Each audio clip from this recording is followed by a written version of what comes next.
নেতাজি হয়েছে কিসের নেতা? যার কথা বলেছেন যুদ্ধ কেন নেতা হল, কোটে থাকি নেতা হল নয়, কাই নেতা বানান, কাই নেতা বানান কন্ত কোন সাহসে নেতাজির নাম নিয়ে এরা বাজে মন্তব্য করলো? তারা এখনো পর্যন্ত তাদের ভিতর প্রশাসন কেন ব্যবস্থা গ্রহণ করলো না? হচ্ছে নেতাজি সুভাষচন্দ্র বোস দেশ নায়ককে নিয়ে, স্বাধীনতা সংগ্রামের উজ্জ্বল জ্যোতিষ্ককে নিয়ে যে বাজে টিপ্পনি কেটেছে, বাজে মন্তব্য করেছে, তার মৃত্যু নিয়ে বিতর্ক তৈরি করা, তার অবস্থা নিয়ে বিতর্ক তৈরি করা, তার স্বাধীনতা সংগ্রামের আত্মত্যাগকে নিয়ে বিতর্ক যে তৈরি করেছে, আজকে চর্চা হতে শুরু হয়েছে, সারা জায়গায় চর্চা হচ্ছে। আর কারা বিতর্কের সূত্রপাত করেছে? বিজেপির এমপিরা, রাজ্যসভার এমপিরা। একটা এমপি উত্তম বলে চুপ করে গেছে, অপর এমপি এখন কন্টিনিউ চালাচ্ছে, তার মুখে লাগাম বাগান করাতে পারছে না। যে সরকার পশ্চিম বাংলায় চলছে তথা বিজেপি সরকার, তাদের এমপির মুখে লাগাম করা আগে আমার অবস্থা একদম স্পষ্ট। যারা বাজে মন্তব্য করেছে তাদেরকে দৃষ্টান্তমূলক তাদের বিরুদ্ধে ব্যবস্থা নিতে হবে। তাহলে আগামী প্রজন্ম নেতাজি সম্পর্কে কথা বলার আগে ভাববে, অন্যথায় এটা যদি থেকে যায় তাহলে আগামী দিনে আমাদের আরো যারা স্বাধীনতা সংগ্রামীরা আছে তাদের সম্পর্কে কোনো জায়গা থেকে যখন মুহূর্তে খারাপ ধারণা তৈরি করবে। ভাবতে অবাক লাগছে, দেশের প্রধানমন্ত্রীর সমালোচনার ঊর্ধ্বে নয়, তাকে নিয়ে সমালোচনা করলে তার বাড়ি পুলিশ চলে যাচ্ছে, তাকে খুঁজে পেয়ে যাচ্ছে, তার বিরুদ্ধে অ্যাকশন নিচ্ছে। আর দেশের প্রধানমন্ত্রীর পদটা পেতাম এতদিন, আমাদের চেয়ারে বসে আছি, এই আমার বলার স্বাধীনতা পেতাম না। নেতাজি সুভাষচন্দ্র বোসের যদি না লড়াই আত্মত্যাগ থাকতো, আমাদের স্বাধীনতা সংগ্রামীদের লড়াই আত্মবলিদান আত্মত্যাগ যদি না থাকলে, যাদের আত্মত্যাগ আত্মবলিদান লড়াইয়ের ফলে আমরা এই স্বাধীনতা পেয়েছি, আমরা এই গণতন্ত্র পেয়েছি, তাহলে এখানে তাদের প্রতি বাজে মন্তব্য করছে, আমরা চুপ থাকতে পারি? দেশে থেকে দেশ বিরোধী কাজ যারা করবে তাদেরকে খুঁজে বার করে 6 মাসের মধ্যে তাদেরকে ফাঁসিতে চড়িয়ে দাও। 2-10টা করে দিলে সব ঠান্ডা হয়ে যাবে। যদি কোন বিধায়ক তার নির্বাচনী ক্ষেত্রে সেবা কেন্দ্র খোলে, নেতাজি সুভাষচন্দ্র বোস নামাঙ্কিত এবং তার ছবি লাগালে 30,000 টাকা দেওয়া হবে। এখানে আপনি অবজেকশন দেবেন। এই যদি খুলে মানি নোটিফিকেশন করুক, গেজেট করুক, খুলতে বাধ্য, তার ছবি রাখতে বাধ্য, এটা আমি বলবো একদম। মুখ্যমন্ত্রী ঘোষণা করলেন যে প্রত্যেকটা এমএলএ তার এলাকায় একটি করে সেবা কেন্দ্র করতে পারবে এবং তার নাম নেতাজি সুভাষচন্দ্র বসুর নামে হবে এবং সেখানে নেতাজির একটি ছবি থাকবে, ধুতি পাঞ্জাবি পরিহিত নেতাজির ছবি, 30,000 টাকা করে এমএলএ দেওয়া হলো। এই যে নেতাজিকে বিশেষভাবে সম্মান দেওয়ার চেষ্টা, এটাকে আপনি কিভাবে দেখছেন? একাধিক প্রশ্ন উঠছে। প্রথম প্রশ্ন হচ্ছে, যদি কোন বিধায়ক তার নির্বাচনী ক্ষেত্রে সেবা কেন্দ্র খোলে, নেতাজি সুভাষচন্দ্র বোস নামাঙ্কিত এবং তার ছবি লাগালে 30,000 টাকা দেওয়া হবে, এখানে আপনি অবজেকশন দেবেন। এই যদি খুলে মানি, সরকার নোটিফিকেশন করুক, গেজেট করুক, যে খুলতে বাধ্য, তার ছবি রাখতে বাধ্য, এটা আমি বলবো একদম। দ্বিতীয় কথা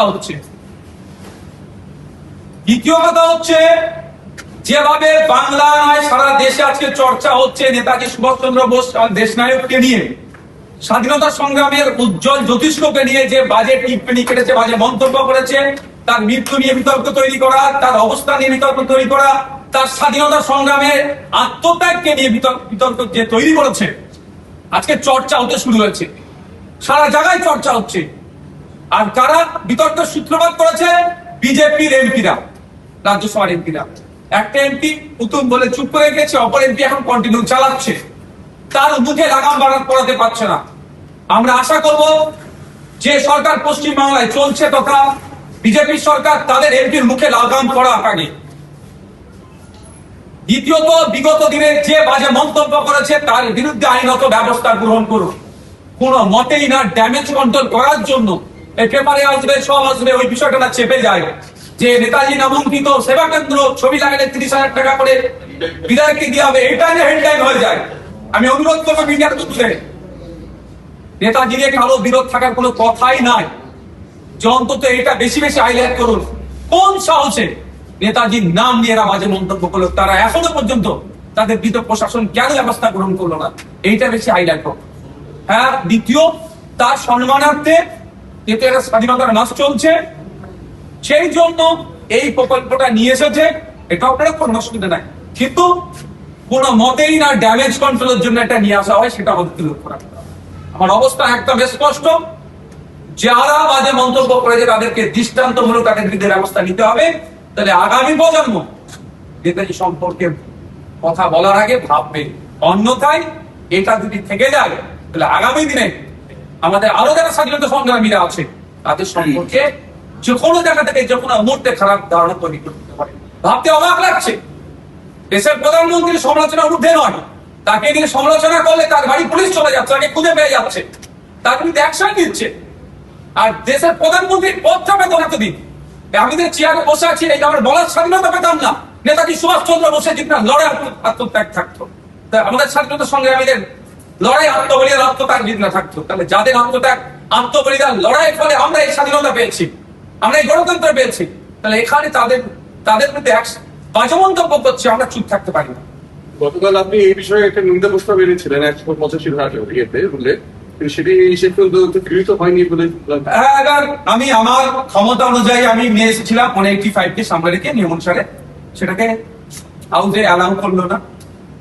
জানি না আগামী কি পদক্ষেপ নেবে। এই নিয়ে স্পিকারের সাথে কোনো কথা হয়েছে? আমি অফিসিয়ালি কমিউনিকেশন করছি এই বিষয়টা নিয়ে। এসটিএফ নন্দী গ্রেপ্তার করলো আবার।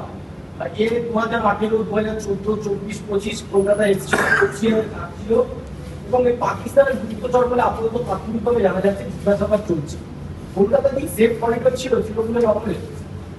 দেখুন, ব্যাপারটা হচ্ছে সারা ভারতবর্ষে যেহেতু পাকিস্তানের গুপ্তচর বলছেন, বিভিন্ন সংস্থার মাধ্যমে আমরা খবর পাচ্ছি না, কেউ এয়ারফোর্সে জব করতো, কেউ ইন্ডিয়ান আর্মিতে, বা বিভিন্ন জায়গায় কেউ রাস্তায় আপনার ভাঙা জিনিসপত্র পড়ে থাকতো, সেগুলো পুরোনো কাজ করতো, আবার এক্সপায়ারের কাজ করতো।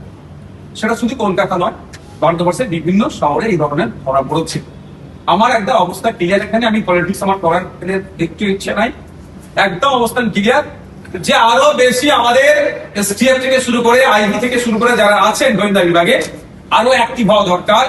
দেশে থেকে দেশ বিরোধী কাজ যারা করবে তাদেরকে খুঁজে বার করে 6 মাসের মধ্যে তাদেরকে ফাঁসিতে চড়িয়ে দেওয়া। 2-10টা করে দিলে সব ঠান্ডা হয়ে যাবে।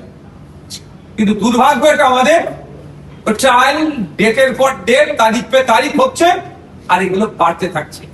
6 মাস, 8 মাস, 1 বছর অনেক আগে ধরেছে অনেককে। তাদের কোন জায়গায় আছে না আপনি ঠিক করে বলতে পারবেন, না আমি ঠিক করে বলতে পারবো। তো এতটাই চলবে কোথায়? আমার দেশের পাখারা সে যেখানে থাকছে তার পাখা চলছে, লাইট লাগছে, দুবেলা খাবার দিতে হচ্ছে, সকালে চা দিতে হচ্ছে, সন্ধ্যাবেলায় খাবার দিতে হচ্ছে। আমাদের জনগণের ট্যাক্সের টাকা তার পিছনে কেন খরচ করবো? 6 মাসের ফাস্ট ট্র্যাক কোর্টের মাধ্যমে বিচার হোক, দোষ করে থাকলে ফাঁসিতে চড়িয়ে দিই। যদিও ফাঁসি নিয়ে অনেকের বিরোধিতা আছে, আমি এই জন্যই বললাম যে দৃষ্টান্ত তৈরি করা হোক দেশের স্বার্থে। শিক্ষক নিয়োগ দুর্নীতির যে তদন্ত সিবিআই করছিল, হাইকোর্টে তারা আপিল করেছে সিট ভেঙে দেওয়ার জন্য। তাহলে কি তদন্তে কি এন্ড বলে মনে করছেন? আরো অনেক কিছু দেখতে থাকবে। জানি না কোন গ্রাউন্ড থেকে এ দাবি তোলা হয়েছে। এসআইটির কাজের অগ্রগতি হচ্ছে না বলে তারা নিজস্ব দায়িত্ব নিয়ে করবেন না, এই তদন্ত এখানেই সমাপ্ত হলো, দাহ হলো, দাফন হয়ে গেল, এটা সময় কথা বলবে। তবে আমি ভালো আশা দেখতে পাচ্ছি যারা দুর্নীতি করেছে, কারণ দেখছি যারা দুর্নীতি করে দুর্নীতিতে যারা সাঁতার কাটছে, 2-4 বার রাজ্য সরকারের মন্ত্রীদের নামে একটু বাহবা নেওয়ার জন্য ভালো ভালো কথা বলে দিচ্ছে, 6 মাস 8 মাস আরো জেলের বাইরে থাকবে, এই ধরনের মানে তাদেরকে এক্সটেন্ড করা হচ্ছে। আমাদের কোনো জায়গাটা ফিল করছি আমি।